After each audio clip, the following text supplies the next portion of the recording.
Olá, saber a vida mais mola. Nesta aula vamos falar e esclarecer uma das dúvidas que eu mais tenho em todas as formações que eu dou, tanto que eu até coloquei isto na terceira edição do meu livro, que é, pus um capítulo, dúvidas comuns, e uma delas é esta, Steve vezes RDL, qual é que é melhor para o glúteo, qual é melhor para o posterior? Vou tentar responder a isso, sempre, lá está, com nuances e contexto.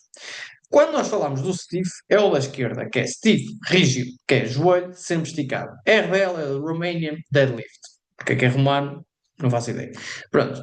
Mas neste, no Romanian Deadlift, no RDL, o joelho tem uma ligeira flexão. Já no stiff, o joelho está sempre em extensão. Ok, temos aqui a nossa anca, temos aqui o fémur, também o tronco, vá. Pronto, aqui eu tenho um bocadinho flexionado, que a mim não adianta de muito que eu tenho que flexionar sempre. Já neste, nós podemos ver que está um bocadito mais dobrado o joelho e claramente que a posição da anca nos dois é bastante diferente. Num e no outro não tem nada a ver, que é isso que nós vamos ver de seguida. Mas o final do movimento e a execução do movimento é que Steve, perna sempre esticada, RDL, dobra um bocadinho. Ok.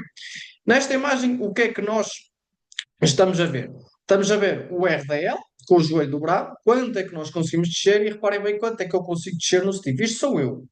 Não é toda a gente assim. Já dei formações em que sempre por acaso eram raparigas, elas conseguiam vir mesmo até lá abaixo com o joelho esticado.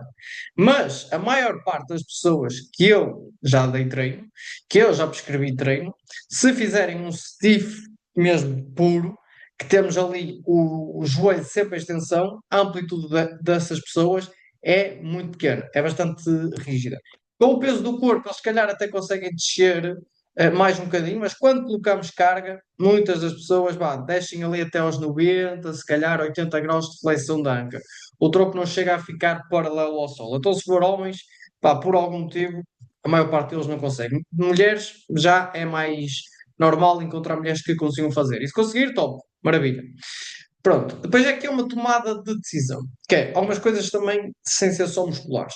Quando nós temos o nosso pé em dorsiflexão, o joelho em extensão, e a anca flexionada, e se ainda acrescentamos flexão cervical, ainda temos mais, mas vamos menosprezar a flexão cervical, nós estamos a alongar bastante o nervo ciático. Bastante, como quem diz, estamos a pôr o nervo ciático no seu máximo alongamento. Isso pode ser um bocadinho, pode ser provocativo para algumas pessoas na zona lombar. Já um RDL, que até pode ter mais peso, mas como o joelho está dobrado, basta dobrar às vezes um bocadinho, a pessoa já deixa de ter esse desconforto na lombar. Então, na teoria, um até poderia ser melhor que o outro, mas se a pessoa só sente as costas e começa a sentir aquele desconforto, se calhar não é tão interessante para essa pessoa fazer isso, mas vale dobrar um bocadinho o joelho, não é? Porque o ponto, uma das principais coisas, quando vamos prescrever treino, é o que é confortável para a pessoa. Se ela está desconfortável, quer desconfortável do ponto de vista físico ou tipo do ambiente, tipo, eu estou desconfortável estar com o rabo virado para os gajos aqui no ginásio ou a fazer ou os homens sentem desconfortável a fazer alguns exercícios porque são exercícios de gaja, apesar dos músculos que os homens e as mulheres têm, é praticamente, em termos musculoesquelético, aquilo é quase tudo a mesma coisa, não é? Há uma variação aqui ou ali, mas pronto, paneleirices, não é? É a malta que não está segura de si própria. Agora, qual é que é melhor para o posterior? Qual é que é melhor para o glúteo? Vamos então pensar em conjunto. Falando de hipertrofia, não é? Que é o que a maior parte procura. Então, o que é importante para termos hipertrofia? Um dos fatores-chave é alongamento, certo? Alongamento e carga no alongamento. Como tu podes ver aqui na imagem, quando eu faço o stiff, no meu caso, eu atinjo aqui, se calhar, posso talvez chegar e eventualmente nem chego aos 90 graus. Estou a 80 graus de flexão da anca. Já no RDL, eu vou aos 130 graus de flexão da anca. Então, 130 graus de flexão da anca, 80 graus de flexão da anca. O glúteo máximo, o que é que ele é? Extensor da anca. Então, quanto mais flexão da anca eu faço, mais alonga. Temos aqui uma diferença de 50 graus de flexão da anca. Não temos nenhum estudo, por incrível que pareça, a comparar um ao outro. Okay? Mas nós temos com o agachamento. Entre fazer agachamento até, vou pôr assim que é mais fácil, à paralela, ou fazer um agachamento que pronto, vou ter de fazer de outra maneira. Mesmo um agachamento bem profundo, ok? Mesmo com o fémur a tocar lá em baixo, a atingir os tais 130 graus. Um estudo comparou a fazer até 90 graus paralela e outro estudo comparou a fazer até 130, 140 graus, o máximo que desse para ir abaixo, um deep squat. E o que é que eles viram? Que para o quadríceps, nesse estudo, não havia diferenças, mas quando olhávamos para os adutores e para o glúteo, já havia diferenças significativas. Em que quem fez o deep squat, quem fez mais flexão da anca, teve mais hipertrofia no glúteo. Por isso, do ponto de vista prático, como a maior parte das pessoas consegue fazer mais flexão da anca no RDL comparativamente ao stiff, eu posso supor, por causa disto, é uma diferença muitas vezes significativa. No meu caso, são, por exemplo, 50 graus, outros vão ser 60, outros é 30, mas consegue ser mais, fazendo mais flexão da anca, alongando mais o glúteo. Eu acredito que o RDL vá promover mais hipertrofia no glúteo máximo, por causa desse fator. Agora, se os dois tiverem o mesmo grau de flexão da anca, eu acredito que não vai haver diferenças entre os dois. No máximo, poderia haver, do ponto de vista que no RDL conseguimos levantar mais carga comparativamente a um stiff, então o volume load não seria igual. Então, imagine, se eu tenho os mesmos braços de momento e num eu tenho menos carga comparativamente ao outro, um vai ter mais torque de resistência comparado ao outro. Então, à partida, o outro, o que tiver mais carga, assumindo que tudo o resto é igual, vai ter mais hipertrofia muscular. A nível dos posteriores de coxa, o que é que eu posso dizer? O que é que eu posso achar? Mais uma vez, é tudo especulação porque não temos estudos. Como nós temos esta ligeira flexão do joelho, poderá haver aqui uma participação do paradoxo de Lombard também em ação. Okay? Poderá haver. Se bem que muitas das vezes o que acontece é que a pessoa, vamos se olharem para a minha imagem, eu daqui para aqui quase não altero grande coisa a nível da flexão do joelho. É mais nos últimos graus que afeta. Se eu não altero quase nada a flexão do joelho e o movimento está a só da anca, os meus posteriores de coxa estão a encurtar. E se daqui para aqui quase não há alterações, daqui para aqui não há de certeza alterações. A nível de flexão da anca, o que é que nós podemos dizer então? Que só está a haver movimento na anca, então eles estão a alongar. No de baixo, o joelho está sempre fixo, o movimento é só da anca. Então eles estão a alongar. Provavelmente, ok? Provavelmente, quando nós falamos de posteriores de coxa, na teoria não iria haver diferenças. Porquê? Eu sei que num tem 180 graus de flexão da anca e no outro tem 50, mas pensa, quando falamos de posteriores de coxa, nós estamos essencialmente a falar do semitendinoso, do semimembranoso, bíceps femoral, porção longa, certo? É estes três que normalmente nós pensamos. Há mais, claro, há o sartório, há o bíceps femoral porção curta, há o poplíteo, há o grácil, que também será desafiado aqui, pronto, temos vários músculos, não é? Mas essencialmente nós pensamos neste, nestes três. Estes três funções é que tem a nível do joelho: flexão do joelho. Na anca tem adução da anca. Tem também adução horizontal da anca. Tem extensão da anca. Ok. Eles têm estas funções todas. Aqui a nossa anca tem adução, não está no desafio no plano horizontal, podemos excluir. Aqui eles já estão alongados, ok? Também podemos excluir, é constante. Ok. Aqui temos 130 graus, como eu falei, e aqui temos 80 graus no máximo. No meu caso específico, ok? Vamos assumir pessoas que tenham esta discrepância também. O que é que acontece aqui? Apesar deste ter mais flexão na anca, ok? Tem mais flexão na anca, na teoria dizer, está a alugar mais os posteriores. Mas este tem menos na anca, mas tem mais no joelho. Então uma coisa se calhar vai equilibrar a outra. E não vai fazer assim tanta diferença a nível de estímulo dos posteriores de coxa no alongamento. Se calhar eu acho que não haverá assim tanta diferença. Ok? Eu acho que poderá não haver essa diferença. O que é que nós sabemos a nível de braços de movimento internos? É que quanto maior a flexão da anca, menos braço de movimento interno o glúteo máximo tem e mais braço de movimento interno os posteriores de coxa têm. Agora, isso tem a ver com o neuromechanical matching, etc. Nós não temos evidência nenhuma a supor que se quanto mais abaixo nós formos, mais os posteriores trabalham, menos o glúteo. Se calhar até ao contrário. Porque quanto menos braço de movimento o músculo tiver, provavelmente ele vai ter de gerar mais força para gerar o mesmo torque. Então, quanto mais alavanca, menos força ele tem, menos tensão mecânica. Força aplicada pela área da fibra, por assim dizer. Que é isso que essencialmente é a tensão. Quando nós aplicamos a força na área da fibra. Pronto.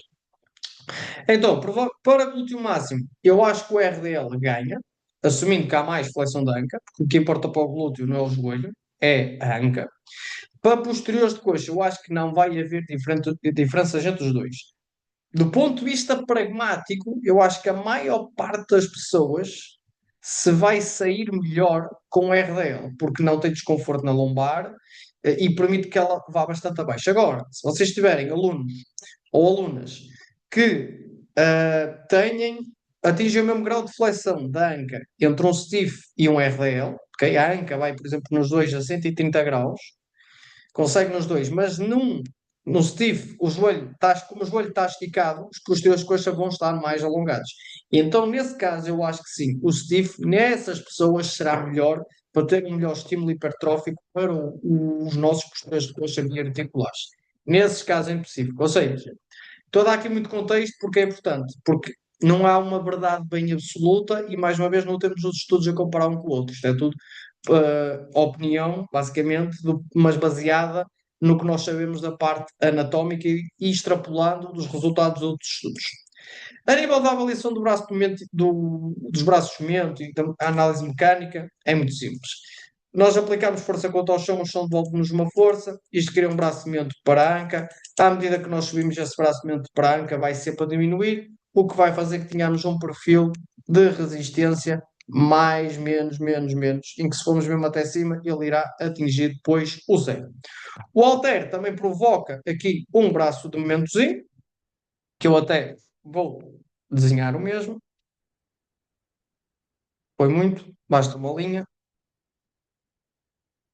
Tenho aqui esta linha da força. Isto cria braço de momento para quem? Vai criar braço de momento para o meu ombro.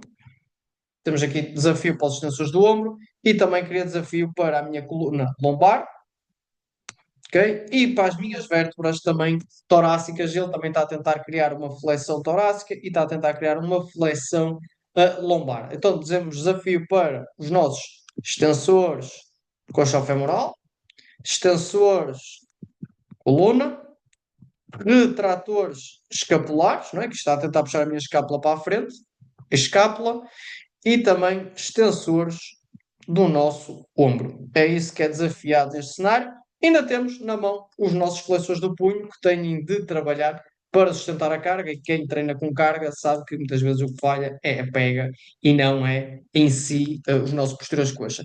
Para isso, o que eu gosto de fazer é colocar, por exemplo, um super sério, uma leg curl e logo a seguir um RDL ou um stiff, ou colocar exercícios isolados para ir causando uma pré-exaustão nos posteriores de coxa, para quando eu for fazer o RDL, eles já estejam mais fadigados e então eu não falhar da pega. Porquê? Se eu estou fresco no início do treino, eu consigo levantar mais peso, o que é fixe.